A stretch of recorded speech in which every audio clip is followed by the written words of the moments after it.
তো বন্ধুরা, আজ আমি তোমাদের জন্য নিয়ে এসেছি আবার একটি নতুন ভিডিও। এই ভিডিওটি মূলত তাদের জন্য যারা 2026-এ উচ্চ মাধ্যমিক পরীক্ষা দেবে। তোমরা যে ছাত্রছাত্রীরা উচ্চ মাধ্যমিক পরীক্ষা নেক্সট ইয়ারে দেওয়ার পাশাপাশি তোমরা জেইই মেন এবং জেইই অ্যাডভান্স দেওয়ার প্রস্তুতি নিচ্ছ, তাদের জন্য এই ভিডিওটি খুব হেল্পফুল হতে চলেছে। তাই মনোযোগ সহকারে এই ভিডিওটি লক্ষ্য করে মন দিয়ে দেখো। আর কথা না বাড়িয়ে চলো শুরু করা যাক। দেখো, এইটা একটা এমসিকিউ এর অঙ্ক। এমসিকিউ এর অঙ্ক মাল্টি চয়েস টাইপ যে কোশ্চেন, সেটাতে 4টি অপশান দিয়ে দিয়েছে। এই 4টি অপশানের মধ্যে সঠিক অপশানটি বেছে নিয়ে লিখতে হবে। তো বলেছে কট ইনভার্স 1/√3 এর মুখ্য মান এই 4টি অপশানের মধ্যে কোনটি, তা তোমাদেরকে বলতে হবে। তো বন্ধুরা মনে রাখবে, এখানে কট ইনভার্স 1/√3 আর কট 1/√3 দুটো কিন্তু এক নয়। কট ইনভার্স 1/√3, এখানে ইনভার্স এই চিহ্নটা থাকলেই বুঝে নেবে এটা একটা কোণ ইন্ডিকেট করছে, এটি একটি কোণ বটে।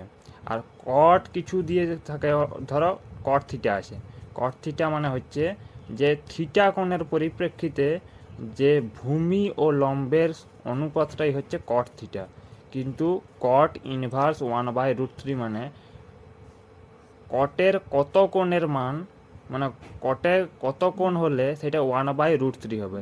এখানে আমি উত্তরটা করে দেখেছি, সমাধানটা করে দেখেছি, তারপর π/3 লিখেছি। π/3 মানে জানো এটা রেডিয়ানে, π/3 মানে হচ্ছে ডিগ্রিতে মান হবে 60 ডিগ্রি, তোমরা জানো সেটা। এটা আমি ডাইরেক্ট অপশান সি π/√3ও লিখে দিতে পারতাম, কিন্তু আমি এমনি করিনি। এটা তোমার বুঝবার সুবিধার্থে আমি এই অঙ্কটা করে দেখিয়েছি। প্রথমে দেখো, কট ইনভার্স 1/√3টাকে আমি থিটা ধরে নিয়েছি। এরপর নিয়মটা কি, এইখানে দ্বিতীয় লাইনে নিয়মটা অ্যাপ্লাই হয়েছে। নিয়ম হলো কট ইনভার্স যা থাকবে তারপরে একটা কোণ ধরে নিতে হবে। এবারে এইখানে যে কোণটা থাকবে সেটা কটের পাশে বসে যাবে, মানে কট ইনভার্স 1/√3 সমান থিটা আছে, এটা কট থিটা হয়ে গেল। এবার 1/√3টা সমান চিহ্নের ডান দিকে চলে গেল, বাম দিকে ছিল সমান চিহ্নের বাম দিকে ছিল, সমান চিহ্নের ডান দিকে চলে গেল। তোমরা এটাও জানো যে কট 60 ডিগ্রি এর মান হয় 1/√3, আর 60 ডিগ্রি এর রেডিয়ানের মান কত, π/3। তাহলে কট থিটা সমান কট π/3। তাহলে এটা বলতে পারি আমরা যে থিটা সমান π/3। তাহলে হয়ে গেল অপশান সি, π/3। তো বন্ধুরা দেখো, আগের অঙ্কটি যেমন আমি তোমাদের বুঝবার সুবিধার্থে অঙ্কটি পুরো করে দেখিয়েছিলাম, এই অঙ্কটিতে আমি ডাইরেক্ট অ্যান্সারটা লিখে দিয়েছি। তোমরা এইভাবে পুরো অঙ্কটা করতেও পারো, বা যদি তোমরা শিওর হও যে এই অপশানটাই রাইট হবে, তাহলে তোমরা এমসিকিউতে ডাইরেক্ট অ্যান্সারটা লিখে দিতেও পারো। এমসিকিউতে তোমাদের উচ্চ মাধ্যমিকে প্রত্যেকটা এমসিকিউর বাবদে 1 নাম্বার করে থাকবে, ডাইরেক্ট অ্যান্সারটা লিখে দিলেও তোমরা 1 নাম্বার পেয়ে যাবে। এখানে তোমরা দেখো সাইন ইনভার্স √3/2 এর সাধারণ মান বলা হয়েছে, মানে √3/2 কতর সাইন হয়।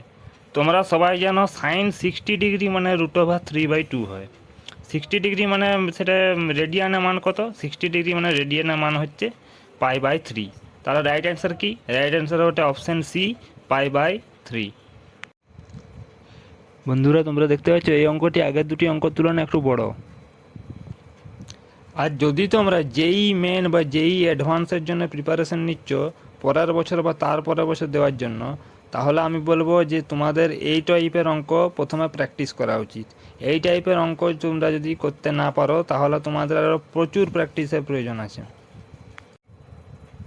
দেখো বন্ধুরা, এই অঙ্কটাকে দেখে যতটা জটিল মনে হচ্ছে, অঙ্কটা ততটা জটিল নয়।